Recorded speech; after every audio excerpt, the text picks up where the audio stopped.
उत्तर प्रदेश में धर्म और नाम लिखा जा रहा है क्योंकि हिंदू संगठन जो है उस पर जो है बार कोड के जरिए और जो है लोगों को पहचान भी कर रहा है। क्या लगता है आपको कि कितना जरूरी है, क्योंकि विपक्ष ये कह रहा है कि इससे जो है जाति पाति और समाज का ताना बाना जो है वो टूटता है, नीचे करेगा नहीं। तुम जो करते हो तुम तो वो बात कह रहे हो, विपक्ष को ही कह रहा हूँ मैं तो, कि तुम्हारा प्यार प्यार और हमारा प्यार पंगा है। तुम जो भी कुछ जातिवाद फैलाओ, धर्म के नाम पे अड़ंगे खड़े कराओ, वो तो सब ठीक है।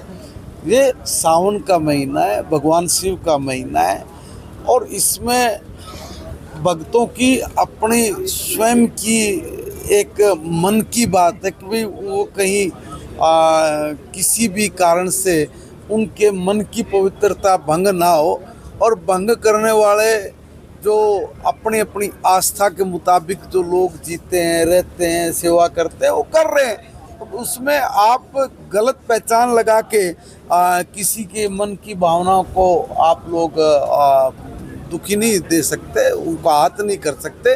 और इसमें बुराई क्या है? अगर आप राम सिंह हो तो राम सिंह लिखने में बुराई क्या है भाई?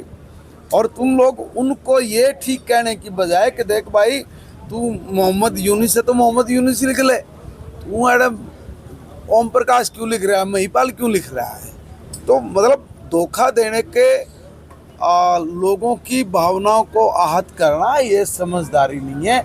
आदरणीय योगी जी की सरकार, माननीय प्रधानमंत्री जी के नेतृत्व में एक एक जानकारी स्टिक हो, लोगों को पता हो कि वो कौन है, क्या है। तो इसमें बुराई नहीं होनी चाहिए, इसमें किसी को कोई विवाद नहीं खड़ा करना चाहिए। भाषा को लेकर जिस तरह से मराठी भाषा को लेकर विवाद चल रहा है, हिंदी भाषी लोगों को मारा जा रहा है, पीटा जा रहा है। देखिए, मैं एक निवेदन कर रहा हूँ। मैंने पहले दिन से कहा था कि हिंदी हमारी राष्ट्रभाषा है और हम अपनी भाषा से हम लोगों को प्रेम, ये स्वाभाविक बात है, होना चाहिए। और वो हमारी आम बोलचाल की भाषा भी है। जितना भी भाषाओं का ज्ञान होगा उतनी हमारे वृद्धि होगी, समृद्धि होगी।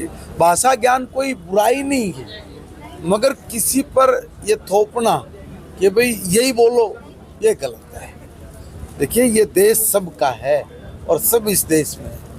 कोई हिंदी भाषी ये नहीं कहता कि भाई तू तेलुगु बोल जरूरी है या मराठी बोल ये जरूरी नहीं। भाई, मुझे जिस भाषा का ज्ञान है मैं उसी भाषा को बोलूँगा। अब अगर एक भाषा मुझे नहीं आती, आज मेरी उम्र ये है कि मैं नहीं सीख पाऊँगा, तो मुझे लठ मार के थोड़ी सिखाओगे आप लोग। तो इसलिए जो भाषा जिस व्यक्ति को आती है वो उस भाषा में अपनी बात कहीं समझा सके, कह सके, उसको जिसमें कोई परेशानी आज एक मिनट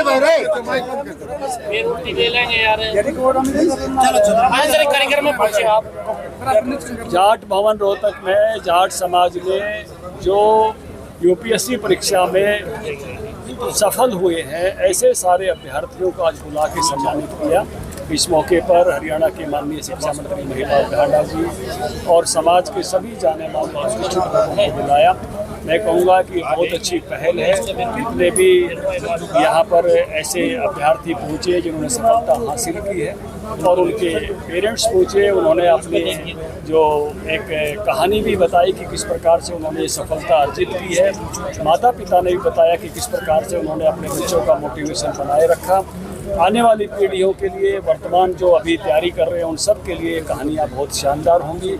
और समाज को भी मैं बधाई देता हूँ इस मोटिवेशन के लिए, और महिपाल जी का भी हम आभार व्यक्त करते हैं कि वो समय निकाल कर इस कार्यक्रम में पधारे।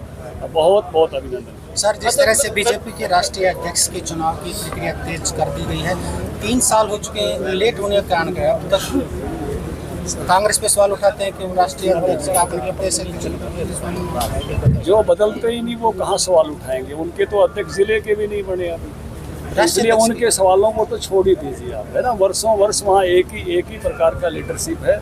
हमको तो अपने 14 करोड़ कार्यकर्ताओं में से हम तय करते हैं सर, और 14 करोड़ कार्यकर्ताओं में से तय करके हमारा संगठन पर्व चल रहा है। और आप ही कह रहे हो, मैं नहीं कह रहा, कि बहुत जल्द जो है वो 23 राज्यों के प्रदेश अध्यक्षों के चुनाव हो गए हैं।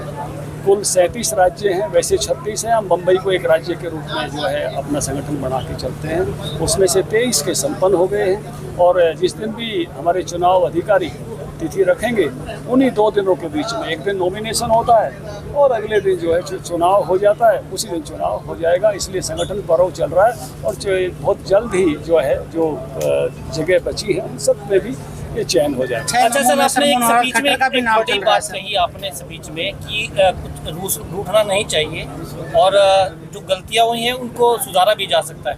क्या लगता है कि जिस तरह से ये कहा जा रहा था कि जाट समाज जो है बीजेपी से रूठा हुआ था, क्या उसके संदर्भ में इस तरह की बात की? 2 लोगों ने अलग अलग बातें कही, आप 2 लोगों की बात को जोड़ रहे हो।